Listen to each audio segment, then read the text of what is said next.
కొత్త బిజినెస్ కోసం ఆలోచిస్తున్నారా? ఈజాన్ డిస్ట్రిబ్యూషన్ కోసం కాల్ చేయండి 9154729854.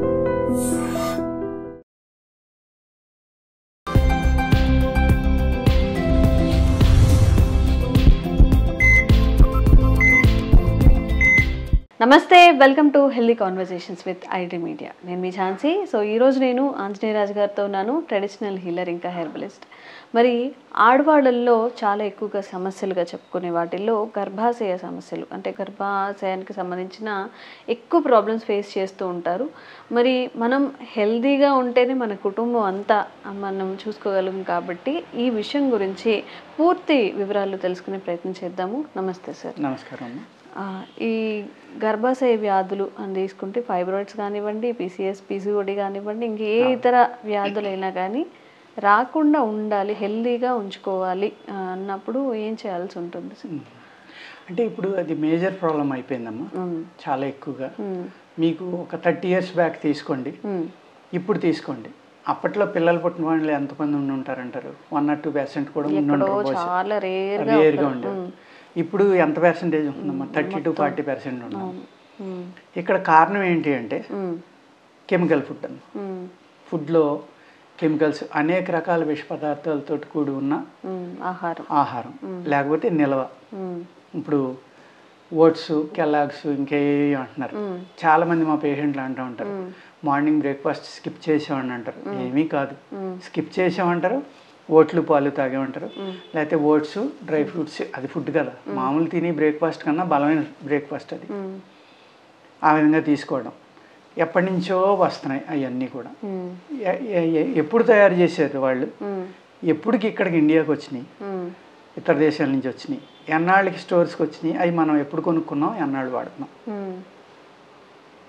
అదేవిధంగా ఎంత భయంకరమైన సిచ్యువేషన్ అంటేనమ్మా, పశువులు ఉన్నాయి, ఇప్పుడు ఆవులు ఉన్నాయి, బర్రెలు ఉన్నాయి.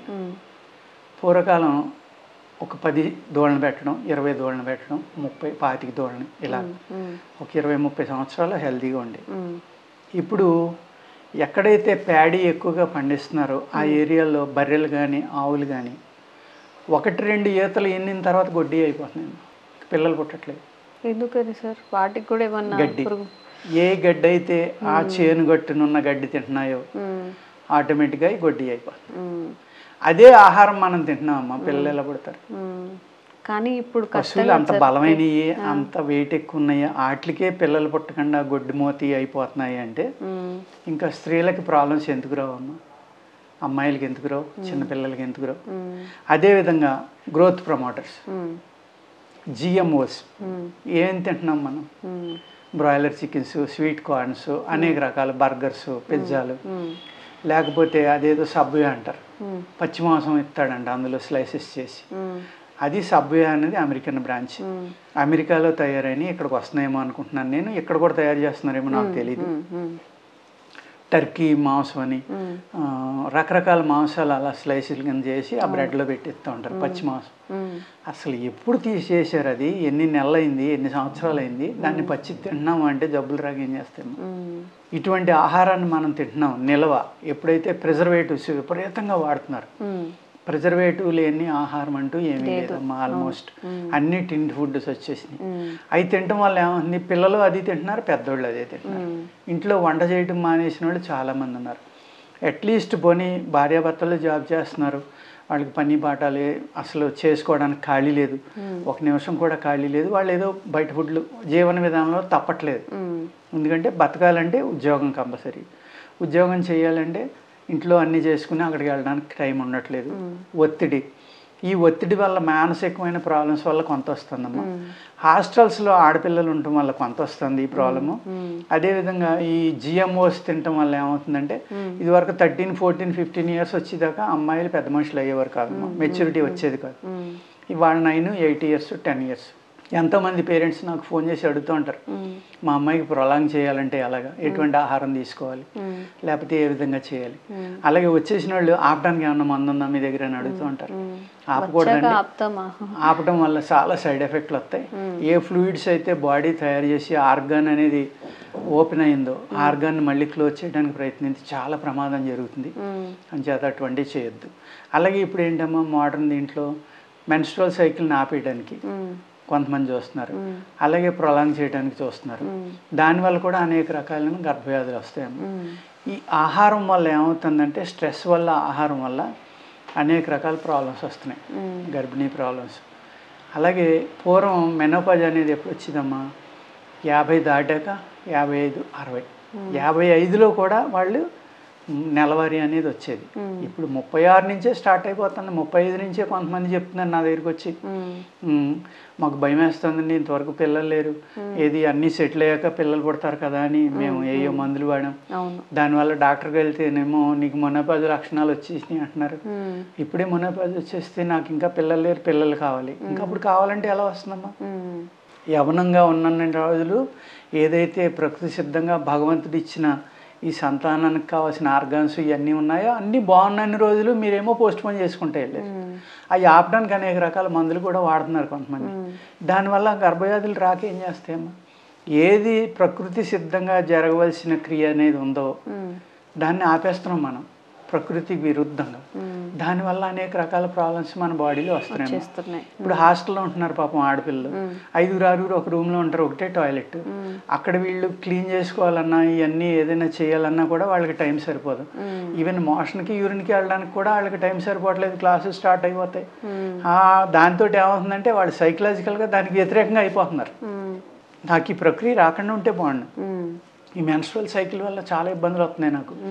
అక్కడేమో టాయిలెట్ ఖాళీ ఉండలేదు, రెస్ట్ రూమ్ ఖాళీ ఉండలేదు, ఇది రాకుండా ఉంటే బాగుంది, దీనివల్ల నాకు చాలా ఇబ్బందులు కలుగుతున్నాయని వాళ్ళు మానసికంగా అస్తమానం అదే అనుకోవడం వల్ల మన శరీరం అదే మాట ఉంటుందమ్మా, ఆటోమేటిక్గా అది పోస్ట్ పోన్ అయిపో. నేను మా అమ్మాయికి ఇలాగ ఇబ్బంది ఉందని ఎవరు వచ్చినా హాస్టల్లో ఉంటానా అని అడుగుతా. ఫస్ట్ క్వశ్చన్ అది. మన శరీరాన్ని నియంత్రించేది మన మనస్సే కదా, మన బ్రెయినే కదా.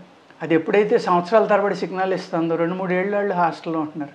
దానివల్ల ఏమవుతుంది, ఎప్పుడైతే దాని మీద విరక్తి పెట్టుకున్నారో మన బాడీ దానికి సరిపడిన ఈ ఫ్లూయిడ్స్ తయారైపోయి ఆపేస్తుంది.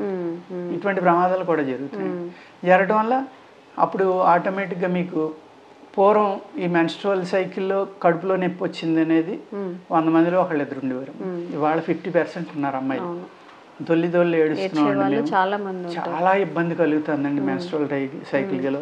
మా అమ్మాయికి పెయిన్ వస్తుందండి, మా అమ్మాయికి పెయిన్. ఆయుర్వేదంలో అద్భుతమైన మందులు ఉన్నాయమ్మా, చాలా తొందరగా తగ్గిపోతుంది. 2-3 నెలలు వాడుకుంటే ఇంకా లైఫ్లో రాదు, అంత మంచివి కూడా ఉన్నాయి. అనేక రకాల మందులు ఉన్నాయి, హోమియోపతిలో ఉన్నాయి, ఆయుర్వేదంలో ఉన్నాయి, ఎన్నో రకాలు. అలాగే డిశ్చార్జ్లు. ఈ డిశ్చార్జ్లు కొంచెం కనపడేవాడికి అయ్యో క్యాన్సర్ వచ్చేస్తుందేమో, ఏదో అయిపోతుంది అనుకోవడం, గర్భసంచి తీయించేసుకోవటం. 20 నుంచి 25 ఏళ్ళ వయసులో కూడా గర్భసంచి తీసేసిన పేషెంట్లు మా దగ్గరికి వస్తూ ఉంటారండి. మాకేం చెప్పాలో అర్థం అవుతుంది. ఎందుకంటే ఆ వయసులో ఎప్పుడైతే ఈ బహిష్టు క్రియ అనేది ఆగిపోయే టైంలో, మెనోపాజ్ టైంలో మీరు ఇబ్బందులు ఉంటే తీయించుకోండి. అప్పుడు ఇంకా దాని పని లేదు కాబట్టి దానికి వెళ్ళవలసిన ఫ్లూయిడ్స్ కూడా మీ బాడీ తయారు చేయదు. అందుకనే మీకు ఆటోమేటిక్గా మెన్స్ట్రువల్ సైకిల్ అనేది ఆగిపోతుంది. ఆ టైంలో పర్వాలేదు. ముందరే 20 ఏళ్ళు 25 ఏళ్ళలో తీయించేసుకుంటే ఏమవుతుందమ్మా, దానికి తయారు చేసిన ఫ్లూయిడ్స్ అన్నీ అక్కడికి వెళ్తూనే ఉంటాయి. అక్కడ లేకపోయేటప్పటికి ఏమవుతుందో ఈ రివర్స్ అయ్యి మళ్ళీ బాడీలో మిక్స్ అవుతాం. మిక్స్ అవ్వడం వల్ల అనేక రకాల వ్యాధులు, జబ్బులు. అందుకేంటంటే ఎప్పుడైతే డిశ్చార్జ్ కనపడిందో దానికి అద్భుతమైన మందులు ఉంటాయమ్మా. ఆ మందులు ఇమీడియట్గా వాడుకోవటం వల్ల ఏమవుతుందంటే, అలాగే తల్లిదండ్రులు ఏం చేయాలంటే, ఇక్కడ తల్లి పాత్ర ఎక్కువ ఉంటుంది. మీరు అన్నారు కదా ఇందాక, ఏది తల్లి ఆరోగ్యంగా ఉంటే కుటుంబం అంతా ఆరోగ్యంగా ఉంది. ఒక అమ్మాయి ఆరోగ్యంగా ఉంటే రేపొద్దున కాబోయే ఇంట్లో యజమానురాలు అవుతుంది అమ్మాయి రేపొద్దుట.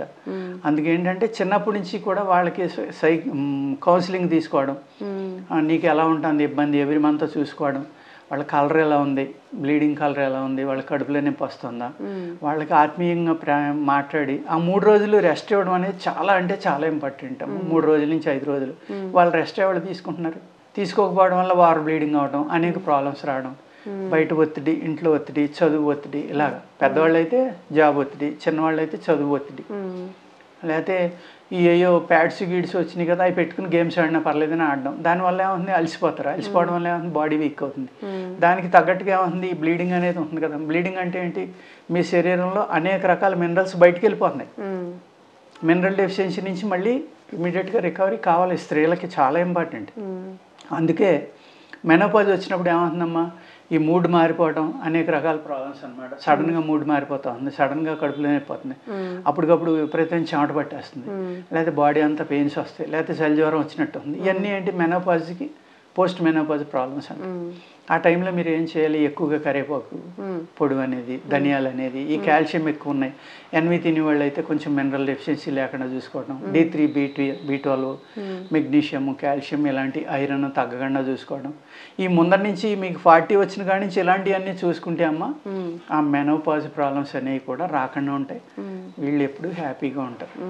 అందుకేంటంటే ఆహార నియమాలు కూడా తీసుకోవడం మంచిదమ్మా. చిన్నప్పటి నుంచి కూడా కొంచెం మంచి అంటే హైబ్రిడ్ వెరైటీలు సాధ్యమంత వరకు తగ్గించుకుని, అలాగే ఎక్కువ కెమికల్స్ వాడిన ఫుడ్ కాకుండా తక్కువ కెమికల్స్ వాడినవి, అంటే అసలు కెమికల్స్ లేని ఫుడ్ కావాలంటే అందరికీ దొరకదు కూడా, ఎఫర్ట్ చేయలేరు కూడా, అది కాస్ట్ కూడా ఎక్కువ ఉంటుంది. కాబట్టి అందుకు తగిన జాగ్రత్తలు తీసుకుంటామా. హైబ్రిడ్ వెరైటీలు తగ్గించుకుని ఎక్కువ నాటు వెరైటీలు మన ఇండియన్ న్యాచురల్గా పండి ఆహారం ఇవ్వడం అనేది. సపోజ్ ఏమీ లేదు ఇక్కడ, బాయిలర్ కోడి బదులు నాటుకోడి తింటారు, కొంచెం రేట్ ఎక్కువ అవుతుంది, అంతకు మించి ఏం కాదు. స్వీట్ కార్న్ అసలు ఇవ్వకండి, మామూలు కార్న్ ఇవ్వండి. ఇలాగా ఒక బఠానీలు, ఒక శనగలు, ఒక ఇలాంటి చాలా బలమైన ఆహారాలు ఉన్నాయి. వేరుశెనగ గుళ్ళు ఉన్నాయి, నువ్వులు ఉన్నాయి, మినువులు ఉన్నాయి, అద్భుతమైన ప్రోటీన్ ఫుడ్ ఉన్నాం. ఇలాంటివన్నీ పిల్లలకి చిన్నప్పటి నుంచి అలవాటు చేస్తే బర్గర్స్ అయ్యి మానేసి వాళ్ళకి 13-14 వచ్చేదాకా మెన్స్ట్రువల్ సైకిల్ ఆగుతుంది. అప్పుడు ఆటోమేటిక్గా ఏమవుతుందంటే వాళ్ళకి మానసికంగా కూడా ఎదుగుతారు. కాబట్టి దాని నుంచి ఎలా ఎదుర్కోవాలి, ఈ ప్రాబ్లమ్ను ఎందుకు వచ్చింది అనేది వాళ్ళకి ఎడ్యుకేషన్ ఉంది. అప్పుడు మరి 8 ఏళ్ళు 9 ఏళ్ళకి వచ్చేస్తే ఏమవుతుంది, వాళ్ళకి ఏమీ తెలియదు. తల్లిదండ్రులు చెప్పరు, అందరూ చెప్పలేరు, కొంతమంది అయితే తెలివైన వాళ్ళు ఉంటే చెప్పగలరు వాళ్ళకి. అటువంటి ప్రాబ్లమ్స్ ఉండకుండా ఉండాలి అంటే మళ్ళీ మనం వెనక్కి వెళ్ళవలసిందే. వెనక్కి వెళ్ళాలి, నేచర్లోకి వెళ్ళడం ఒకటి, ప్రకృతి సిద్ధంగా దొరికాయి. పూర్వకాలం మనం ఏవైతే తినేవాళ్ళం, శనగలని, పల్లీలని, మరమరాలని, బఠానీలని, ఇలాంటి స్వీట్ కార్న్లు అవి మానేసి పిజ్జాలు, బర్గర్లు అటువంటి ఫుడ్, సున్నుండలు, మినపుండలు ఇలాంటివి అన్నమాట.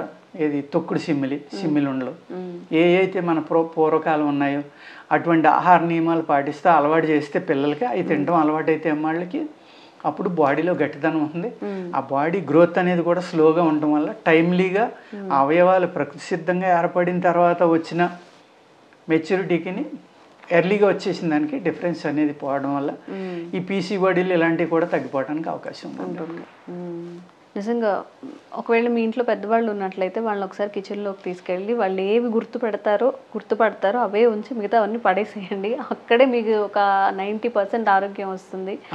మన మోడర్నైజేషన్లో ఏదో త్వరగా తినేయచ్చు అని ఫుడ్ మొత్తం ప్యాకెట్ ఫుడ్ అంతా తెచ్చుకొని పిల్లలకి చాలామంది ఏడుస్తున్నారనో లేకపోతే ఇష్టంగా తింటున్నారని ఈ ప్యాకెట్ ఫుడే ఎక్కువ ఇచ్చేవాళ్ళు చాలామంది ఉన్నారు సార్, తల్లిదండ్రులు. సో కాషియస్గా ఉండండి. ఇప్పుడు మీరు ఏదైతే పిల్లలకి పెడుతున్నారో వాళ్ళ ఫ్యూచర్ కూడా దాని మీదే డిపెండ్ అయి ఉంటుంది. వాళ్ళ ఆరోగ్యం, వాళ్ళ ఫెర్టిలిటీ ఇష్యూస్ అన్నీ కూడా అలానే ఉండే అవకాశం ఉంటుంది. కాబట్టి మీరు ఏం పెడుతున్నారు మీ పిల్లలకి అనే దాంట్లో కొంచెం జాగ్రత్తగా ఉండండి.